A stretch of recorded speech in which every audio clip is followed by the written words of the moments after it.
Hello, and welcome.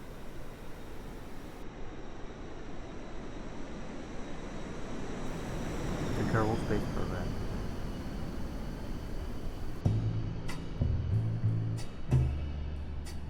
Today we will be doing a short orbital mission and learning how orbits work through gravity and angular motion.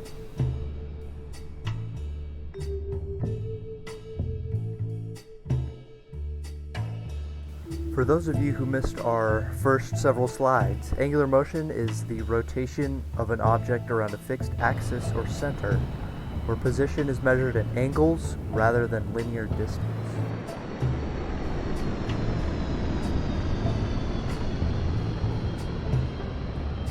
So without further ado, let's go to space. So this rocket here is a classic Kerbal Space Program rocket. It is based off of the SLS made by NASA that launched just a couple weeks ago and actually went to the moon. This one has the capability of going to the moon, but we're not going to do that.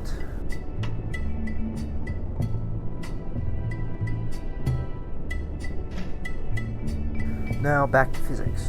Angular velocity is the rate of change of the angular position in radians per second, and the angular acceleration measures the rate of change of angular velocity in radians per second squared. These define rotational motion and are currently being applied to our rocket through tangential velocity and acceleration.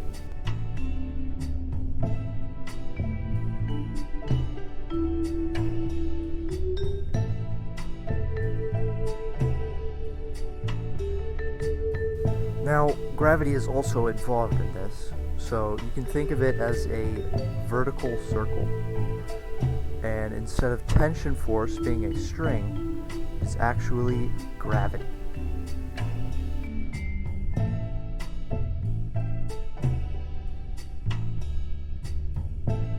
So let's watch the rest of our ascent, and then we will see through the orbital map what's going on here.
Welcome to the orbital map view.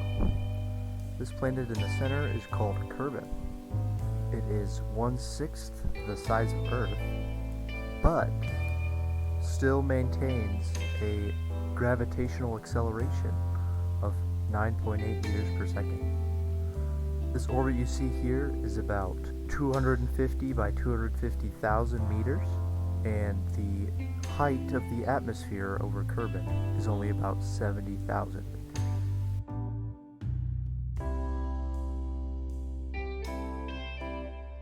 Now in KSP, it differentiates the speeds between surface and orbital velocity.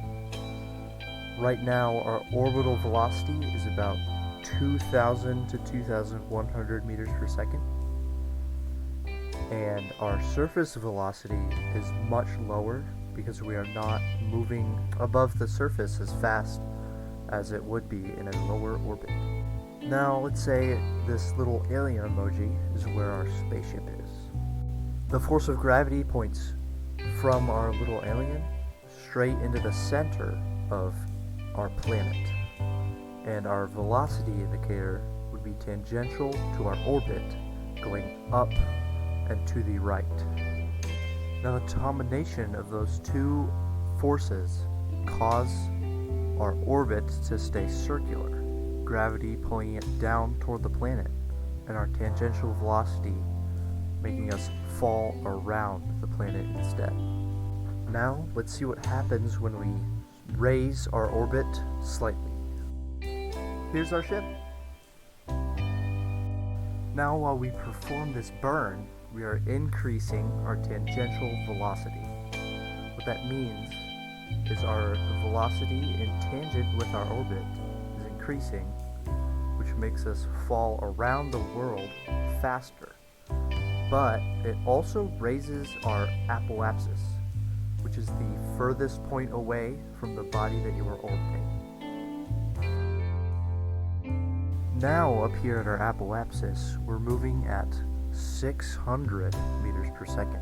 We're going to turn ourselves retrograde, which is against our movement, and start to have some negative acceleration so we can enter the atmosphere and return to Kerbal.